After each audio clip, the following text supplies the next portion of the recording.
जय माता दी दोस्तों, कैसे हैं आप सब। दोस्तों बात कर रहे हैं 26 और 27 जुलाई की कि ये 2 दिन मकर राशि वालों के लिए कैसे रहने वाले हैं। इन 2 दिनों में मकर राशि वालों को क्या खुशखबरी सुनने को मिल सकती है, किन बातों में इन्हें सावधानी रखनी चाहिए। तो इन 2 दिनों का राशिफल जानने से पहले हम इन 2 दिनों का पंचांग जान लेते हैं। 26 जुलाई 2025 दिन शनिवार रहेगा। श्रावण माह शुक्ल पक्ष की द्वितीय तिथि जो 10:44 तक रहेगी। उसके बाद तृतीय तिथि प्रारंभ हो जाएगी। व्यतिपात योग रहेगा। आश्लेषा नक्षत्र रहेगा जो 3:53 तक रहेगा। उसके बाद मघा नक्षत्र प्रारंभ हो जाएगा। चंद्रमा 3:53 तक कर्क राशि में रहेंगे। उसके बाद सिंह राशि में आ जाएंगे।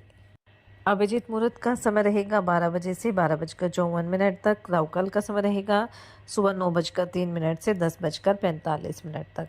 अब बात करते हैं 27 जुलाई की। 27 जुलाई 2025 दिन रविवार रहेगा। श्रावण माह शुक्ल पक्ष की तृतीय तिथि जो रात्रि 10:44 तक रहेगी। उसके बाद चतुर्थी तिथि प्रारंभ हो जाएगी। वरयान योग रहेगा। मघा नक्षत्र रहेगा जो 4:24 तक रहेगा। उसके बाद पूर्वा फाल्गुनी नक्षत्र प्रारंभ हो जाएगा। चंद्रमा सिंह राशि में रहेंगे। अभिजीत मुहूर्त का समय रहेगा 12 बजे से 12:54 तक। राहु काल का समय रहेगा शाम 5:33 से 7:15 तक। 27 जुलाई 2025 को सावन माह की हरियाली तीज का त्यौहार मनाया जाएगा। और हरियाली तीज का जो त्यौहार है वो महिलाओं के लिए बेहद ही पावन और एक समर्पित त्यौहार माना जाता है, जो सावन मास के शुक्ल पक्ष के तृतीय तिथि को मनाया जाता है। और ये जो त्यौहार है वो हरियाली अमावस्या के 3 दिन बाद आता है। इस दिन जो सुहागिन महिलाएं होती हैं और जो कुंवारी कन्याएं होती हैं, ये पूरे विधि विधान के साथ भगवान शिव और माता पार्वती की पूजा अर्चना करती हैं। और जो विवाहित महिलाएं इस व्रत को करती हैं उन्हें अपने दाम्पत्य जीवन में खुशियां मिलती हैं, अखंड सौभाग्य की प्राप्ति होती है।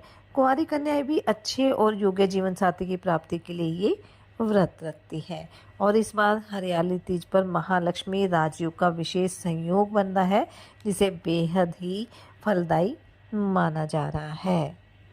जब चंद्रमा और मंगल एक ही राशि में विराजमान होते हैं तब यह विशेष संयोग बनता है, जिसे महालक्ष्मी राजयोग कहा जाता है। और यह योग व्यक्ति के जीवन में धन, समृद्धि, भौतिक सुख सुविधाओं की वृद्धि का प्रतीक माना जाता है। इस दिन चंद्रमा सिंह राशि में रहेंगे जहां मंगल पहले से विराजमान है। ऐसे में चंद्र मंगल की युति से महालक्ष्मी राजयोग बनने वाला है। और यह योग न केवल आर्थिक दृष्टि से शुभ रहने वाला है, बल्कि सफलता और सामाजिक प्रतिष्ठा में भी यह योग वृद्धि करता है। और हरियाली तीज पर इसका बनना विशेष रूप से महिलाओं के लिए लाभकारी रहने वाला है। और क्योंकि इसे हरियाली तीज कहा जाता है, इसलिए जो हरे रंग के वस्त्र है इस त्योहार की सबसे बड़ी पहचान होती है।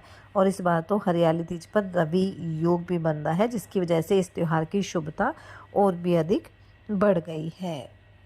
और इस दिन पूजा का जो शुभ मुहूर्त रहेगा वो शाम को 7:30 तक विशेष मुहूर्त लाभकारी रहने वाला है।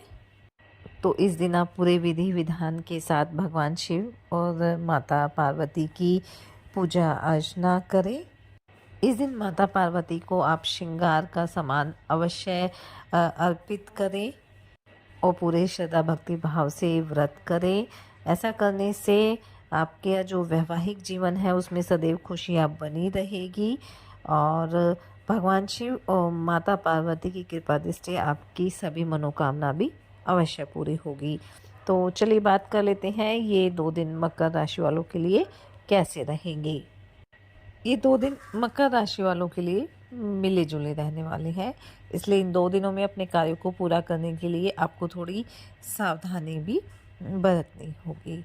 हालांकि एक सहयोग की भावना आपके मन में रहेगी, आप सभी के साथ मिलकर काम करना भी चाहेंगे, लेकिन कभी कभार ऐसी परिस्थितियां बन सकती हैं जिसमें ना चाहते हुए भी सहकर्मियों के साथ या घर परिवार के साथ अनबन हो सकती है। इसलिए इस मामले में थोड़ी सावधानी आपको अवश्य रखनी है। और आपके बड़े बुजुर्ग आपको अगर कोई सलाह देते हैं तो उस पर ध्यान आप अवश्य दें। कारोबार के दृष्टिकोण से 2 दिन आपके लिए ठीक-ठाक रहेंगे, लाभ भी होगा। बस कोई भी बड़ा निवेश करना है, कोई भी बड़ा निर्णय लेना है, तो अपने बड़ों की सलाह ज़रूर लेनी है। जल्दबाजी में आकर किसी तरह का निर्णय आपको नहीं लेना है। आर्थिक मामलों में भी आपको पूरा ध्यान देना है, ताकि भविष्य में भी किसी तरह की आर्थिक समस्या आपके साथ ना हो।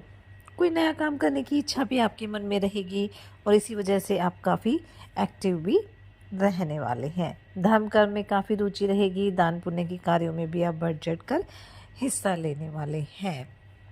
घर परिवार का साथ आपको मिलेगा, जितना आप सामंजस्य बनाकर चलेंगे, समय आपके लिए उतना ही अच्छा रहने वाला है। कार्यक्षेत्र में भी अपनी जिम्मेदारियों को ढील नहीं देनी है, नहीं तो बाद में इसके लिए आपको पछतावा भी हो सकता है। और जितना अपनी मेहनत पर ध्यान देंगे, जितना अपने प्रयास जारी रखेंगे, उतना ही आपको हर कार्य में सफलता प्राप्त होगी। स्वास्थ्य पर भी थोड़ा ध्यान देने की आवश्यकता रहेगी। वैसे तो कोई खास समस्या नहीं है, लेकिन खान-पान का भी ध्यान रखिए, योग ध्यान मेडिटेशन करते रहिए, ताकि आपका स्वास्थ्य हर तरह से उत्तम बना रहे। किसी नए घर की खरीदारी की योजना भी इन 2 दिनों में आप बना सकते हैं। कोई घर परिवार में कोई मांगलिक कार्यक्रम का आयोजन भी हो सकता है और जिसकी जिम्मेदारी आपके ऊपर रह सकती है। संतान की तरफ से मन प्रसन्न रहेगा। संतान आपकी उम्मीदों पर खरी उतरेगी। भगवान की भक्ति में भी खूब मन लगने वाला है। किसी ज़रूरतमंद व्यक्ति की मदद करने का मौका भी आपको मिलेगा और इससे आपके मन को सुकून भी मिलेगा। घर परिवार में किसी अतिथि का आगमन भी हो सकता है। पैतृक संबंधी मामलों में आपको सफलता मिलेगी, लेकिन फिलहाल किसी तरह का मामला आप ना उठाएं तो ज़्यादा बेहतर रहेगा और अपने कार्यों को धैर्यपूर्वक पूरा करने की कोशिश करें। दाम्पत्य जीवन सुखद रहने वाला है। वहीं विद्यार्थियों ने अगर किसी परीक्षा को दिया था तो उसका रिजल्ट आपके लिए अच्छा रहने वाला है।